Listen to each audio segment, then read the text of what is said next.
Hi everyone, welcome to this event on the secrets of high-performing demand-generating websites.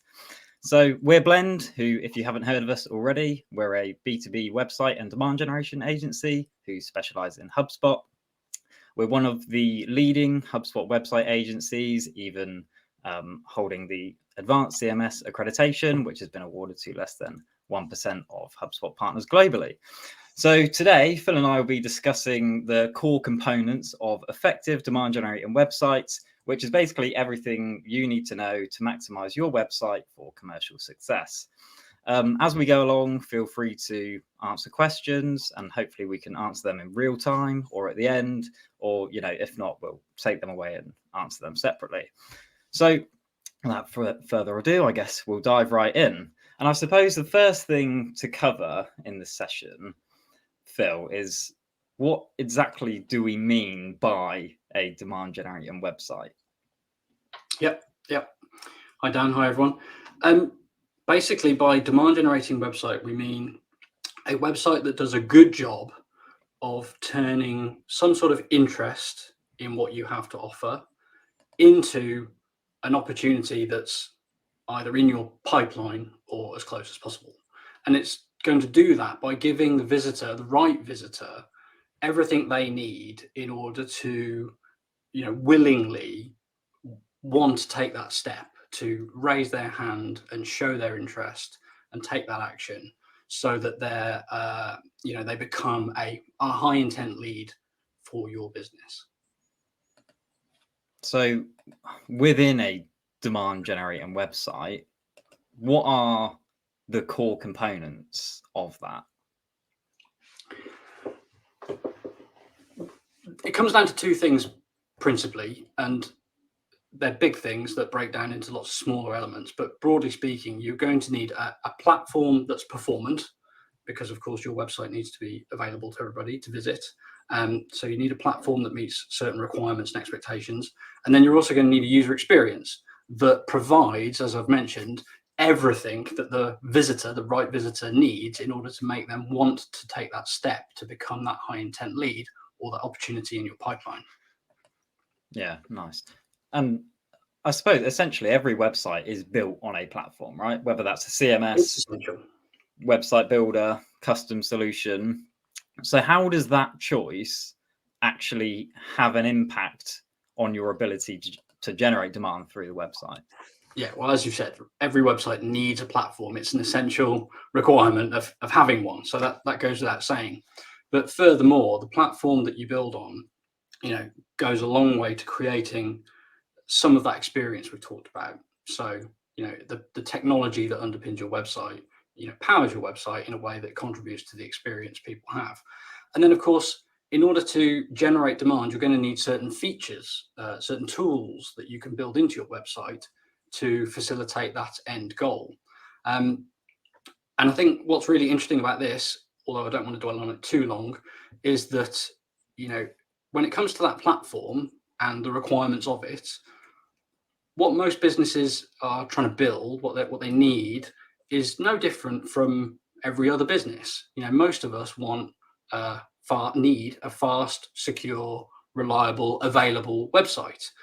And so those things don't really give you any unique competitive advantage. They don't differentiate you from your competitor. So to my mind, that's not a sensible place to invest your energy or your resources when all you're trying to build is the very same thing as your neighbor and your competitor.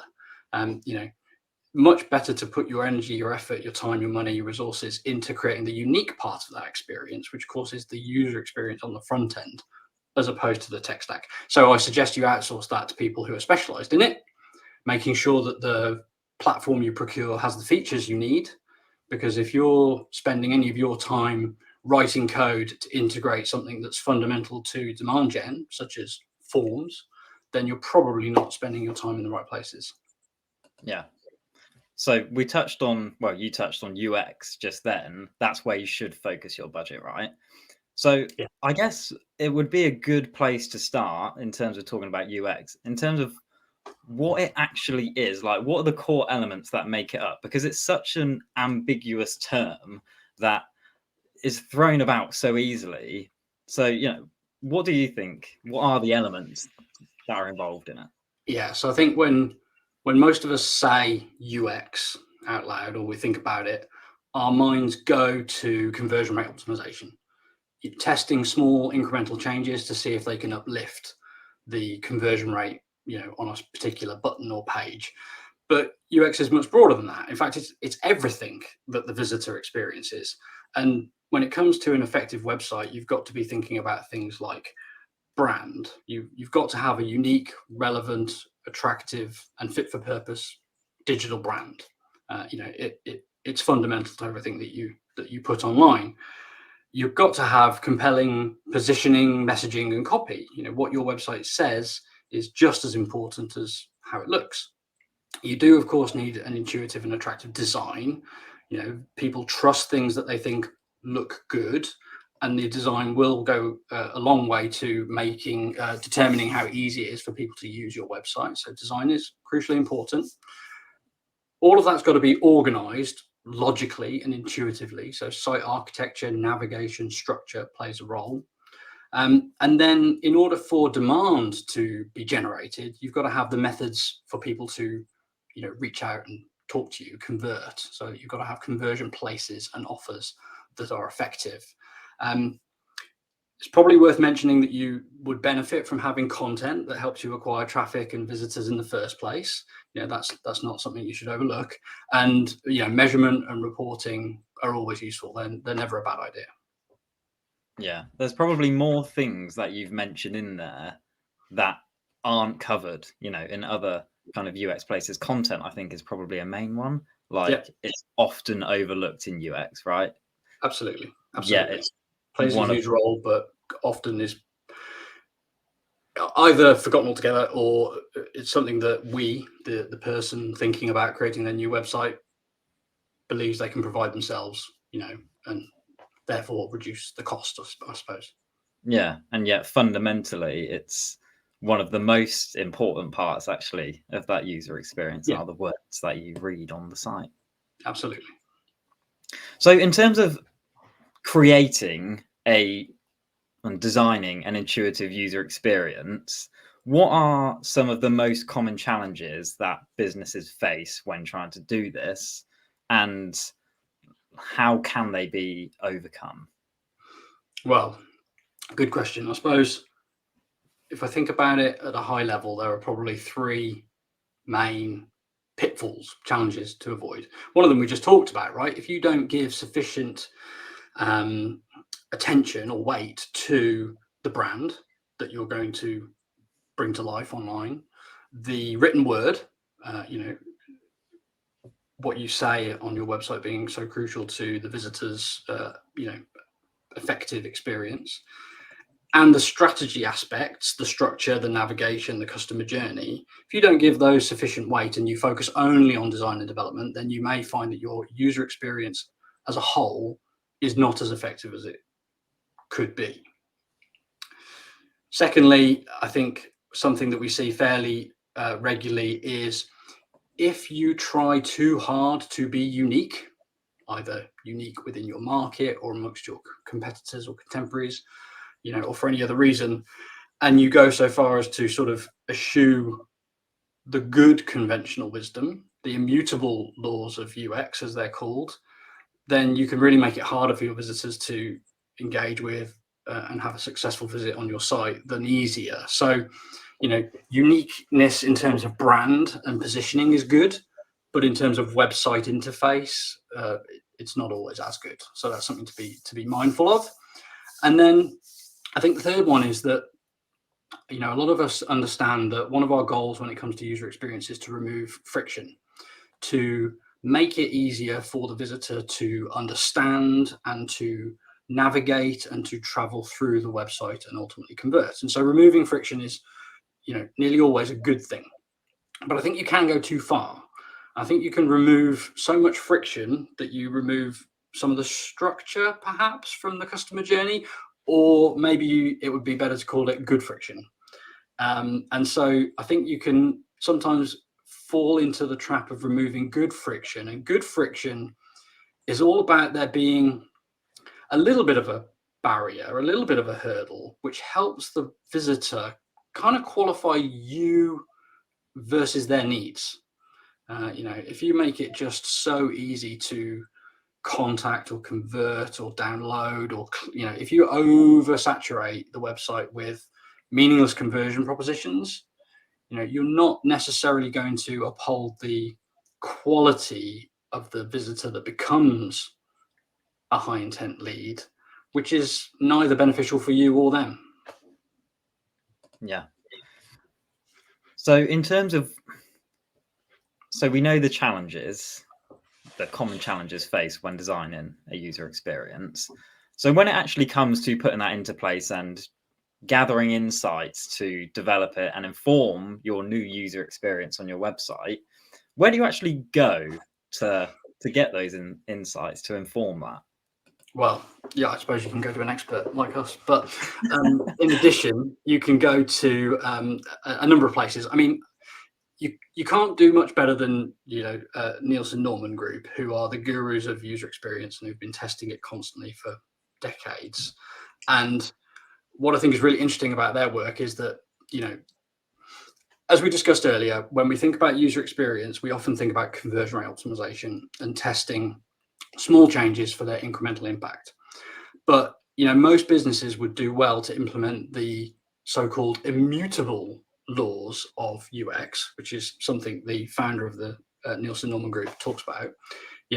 In the first place, there's lots of headroom, there's lots of potential in just getting that basic user experience, navigation, page layout, etc., correct before moving on to the testing and the incremental conversion rate optimization part. So, Nielsen Norman Group, very good. You can also, of course, look at your own website in terms of using heat maps and session recording to see what's good and bad about your current user experience based on user interaction. Look at your competitors to see what you think they're doing well versus poorly and what you can do better. And gather that information before you launch into a project like this that's supposed to radically change and improve your user experience. Cool. And in terms of, so you mentioned Nielsen Norman Group, who share a load of best practices. Since this is secrets of demand generating websites and high performance, are there any secrets that we can share, or some best practices that are out there for maintaining and developing a good user experience? Yeah, I mean, well, the good news is they're not secret because they are there in the information that's available. But when I think about the things that we see that are consistently, suboptimal when it comes to B2B websites, there are a few things I would highlight. First of all, we've got this concept of the blink test. The first time someone arrives on your site, you've only got a few seconds to influence their decision to stay or leave. Part of that comes down to that platform choice. Is it fast enough? But the other part of it is the value proposition that people see immediately. So having a clear, concise value proposition in the header of your homepage for that first time visitor that says both what you do and who you do it for in some way is vitally important in getting people to identify that they're in the right place, they're on the right site, and it's worth staying as opposed to leaving. And then don't make the mistake of putting that crucial value proposition in a slider, for example, because it's proven those are really bad for the user engagement. Motion being so the human brain being so drawn to motion that it won't read what's moving, because it can't really focus on both things. So the slider is really bad for the user engagement with that value proposition. And then, furthermore, it negatively impacts your SEO, and in most cases negatively impacts website performance, which further weakens your sort of blink test, performance. So clear, concise value prop, static, not in a slider, definitely a good start. The next one would probably be all about, navigation choices. This is the key way that people are going to explore your site. And what you've got to avoid is choice paralysis. So given too many choices, people freeze. They're not good at processing that much information. So when website visitors see a huge mega nav, with lots and lots of options, it's quite likely that that's going to produce a bit of a, flight response as opposed to stay and fight with it. They're not there to learn how your site is structured or how to use it. They're looking for quick answers. They're time poor. So constraining what's on your navigation, making proactive, positive choices on behalf of your ideal visitor, so that your navigation can be limited, restricted, and simpler is usually a good thing. And then don't make the other mistake of hiding that navigation in, for example, a burger menu on screen sizes that don't require it. It may be necessary on mobile. There's not much else we can do, but on desktop, a burger menu, it's proven to make it harder for visitors to understand and explore your site as opposed to easier. So I wouldn't do that. There's obviously a lot that goes into the wireframe and presenting the information.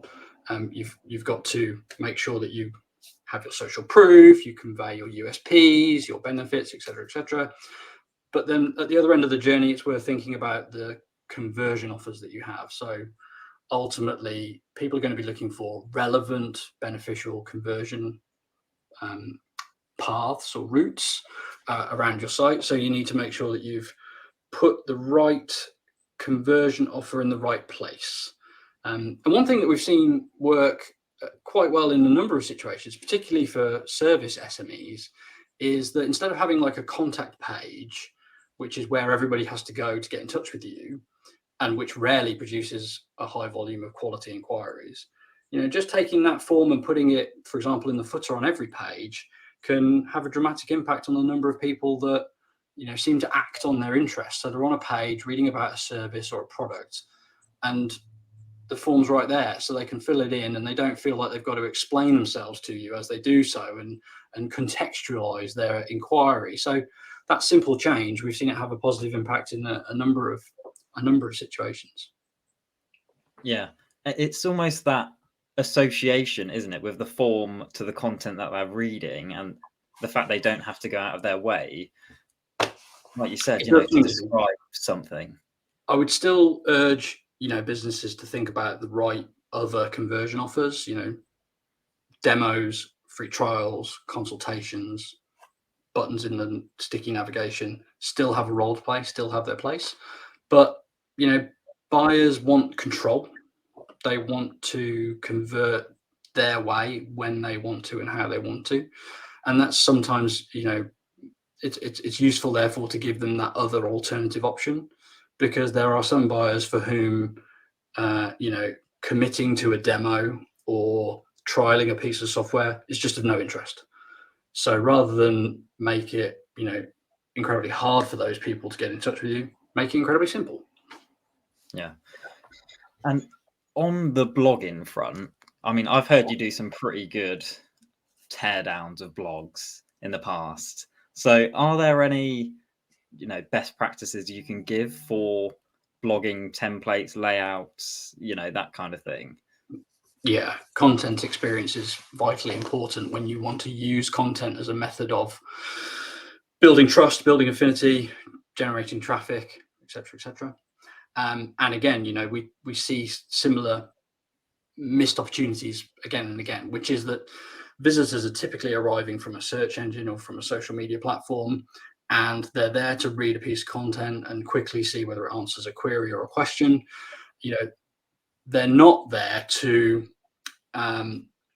use surrounding CTAs and paraphernalia to explore that blog further. They're not there to read your blog, they are there to read the information in this piece of content. So focusing on the readability of the content, removing the clutter that's typically around it, increases the ability for the reader to engage with the content, increases the likelihood they'll read it and remember it. And by reducing the non-critical CTAs, so removing things like tags and author links and archives and related posts and so on, you're actually going to focus all the attention on the call to action that you may have that you want people to take, which is to the next piece of content that's more informative or more in depth, or towards that offer that you have for conversion. And the classic example is the social sharing buttons, which we've talked about recently on LinkedIn, which is to say that, there was a time when it was all the rage to put social sharing buttons onto blog content. But ironically, the effect was negative because they often showed a 0 or no stats at all, which was negative social proof as opposed to positive.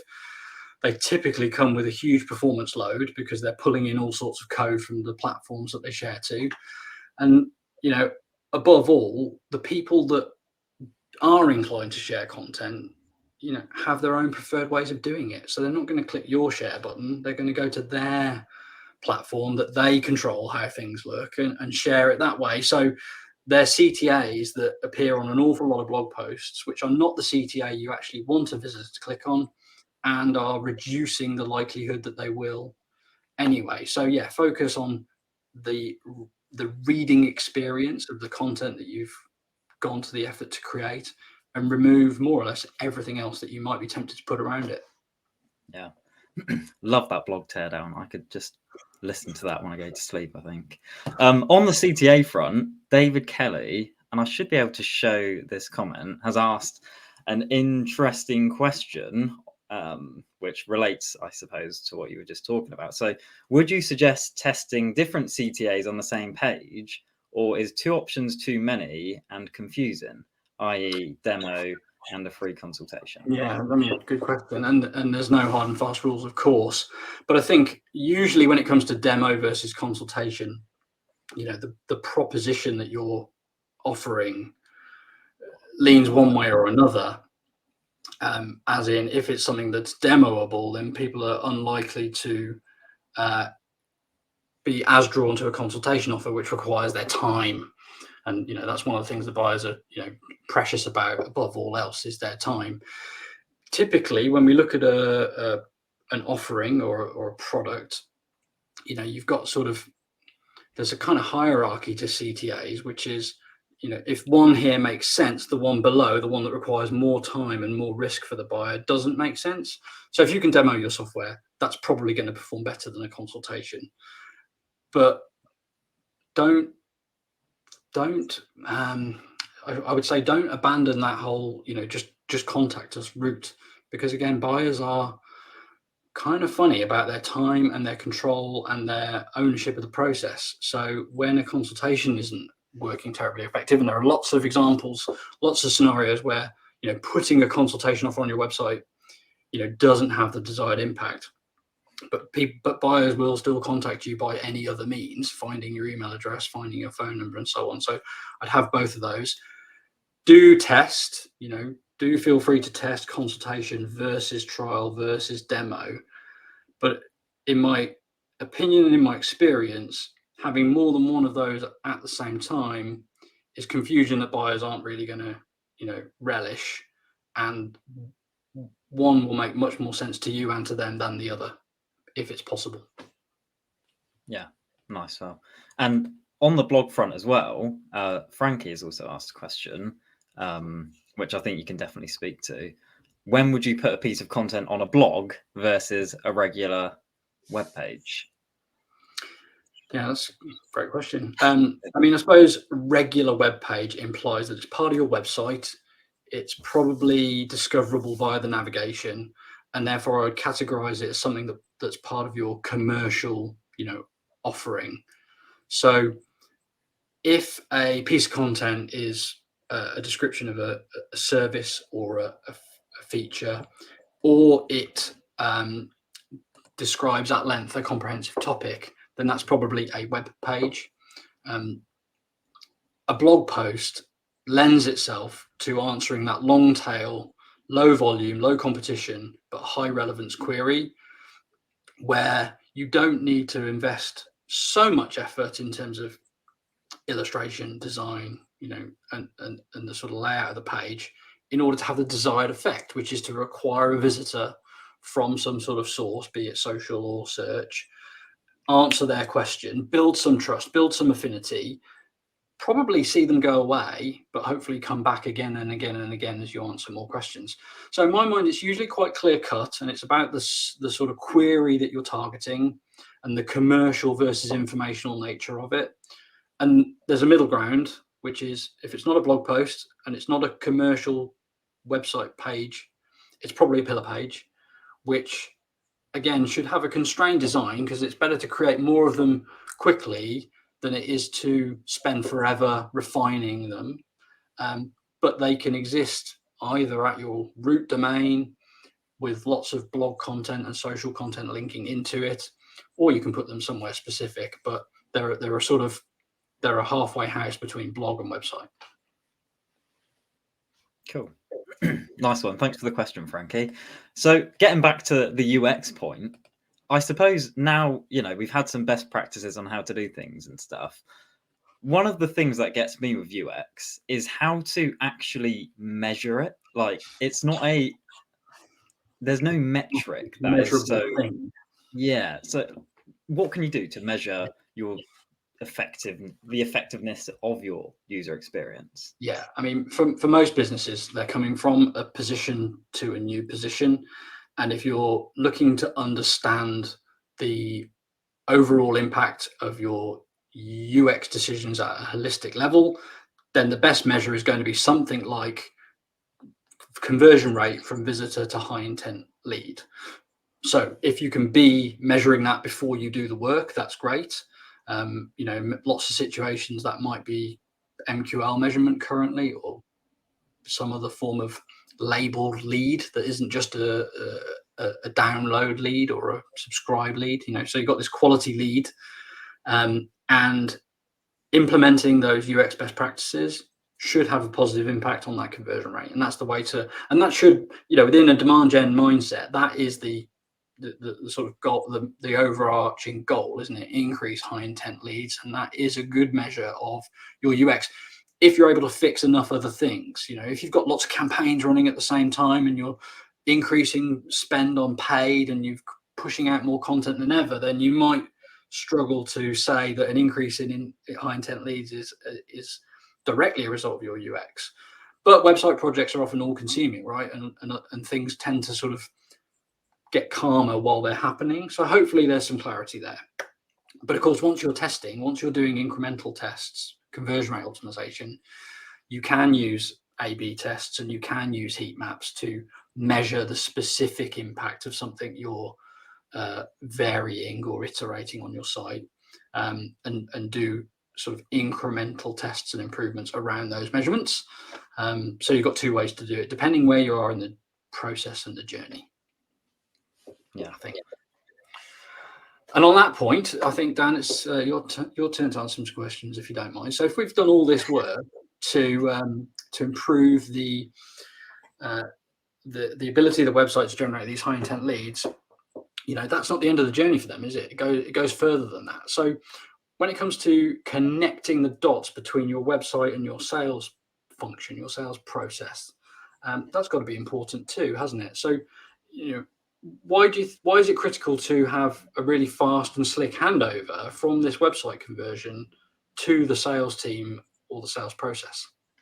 Yeah, well, I think just taking that back a level to kind of highlight the importance, and I know we're probably slightly going to overrun here, but that should be fine. That's live TV for you. Exactly. To step back on why this is so important. Often in marketing and even demand generation, what happens is you look at a funnel, for example, and you do whatever you can to feed that funnel from the top and get more and more and more and more in there. When really, if you actually flip that round, take a bottom-up approach and start to improve your processes as you go through from the bottom to the top, what you start with is that conversion, that handoff and the connection between your website and sales. And it's so important to focus on, a fast, slick experience from somebody submitting a high intent form to being passed to sales. There was a HubSpot research study that I think showed following up with leads within 5 minutes makes you 9 times more likely to actually engage with them. So that alone, shows you the importance of speed, and automation can obviously help you do that effectively. Don't rely on manual assignment, automate it. But on that front, like you've kind of suggested before, friction and structure are actually beneficial in some cases as well. It can seem obvious to do things like having open calendar embeds and reducing the number of fields in your high intent form submissions to increase that conversion rate. And it probably will increase the conversion rate because you're going to get more people to submit the form because it doesn't require much effort. But the issue with that, and especially in demand gen, is the chances are you're not going to have a huge hungry sales team that are smashing the phones trying to speak to as many people as possible. You're more likely to have a smaller specialized sales team that only want to speak with best fit prospects. So by limiting, the effort and the threshold that's required to submit those forms and connect with your sales team, you're probably just going to encourage people who aren't necessarily the best fit to actually connect with you and, flow through from form to sales. Yeah. So putting that calendar link out there for everybody is, another example of a positive intention that doesn't necessarily have a positive outcome. And I'd probably put, certain approaches to live chat and chatbots in the same camp, right? They feel like a good way to remove the friction and increase, the ease with which people can convert. But it can have a counteraction, which is to actually remove some of that good friction, some of that qualification that happens, and just, you end up with a whole load more, let's call it poor fit leads that, don't really have a need or a desire or demand for what you offer.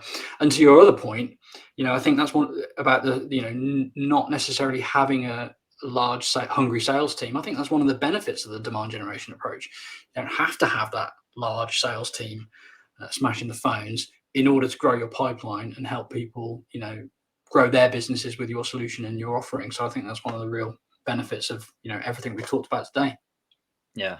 So I think if you take one takeaway, it's the word friction, because I think we've mentioned it about 10 times in everything so far. So friction can be good when used correctly. Yeah, remove most of it, but not all of it, I suppose. Yeah, cool. All right. I suppose on that front, we should probably wrap up. So hopefully there were, a few nuggets of information that you can take away and apply to your website UX or performance or, sales process out the back of that. We're planning on setting up a regular cadence for these events. So if you do have any feedback, I'd really like to hear it. So, feel free to just drop me a LinkedIn DM or contact me however you want. Be sure to follow the Blend LinkedIn page for any future events like this. And thanks for tuning in.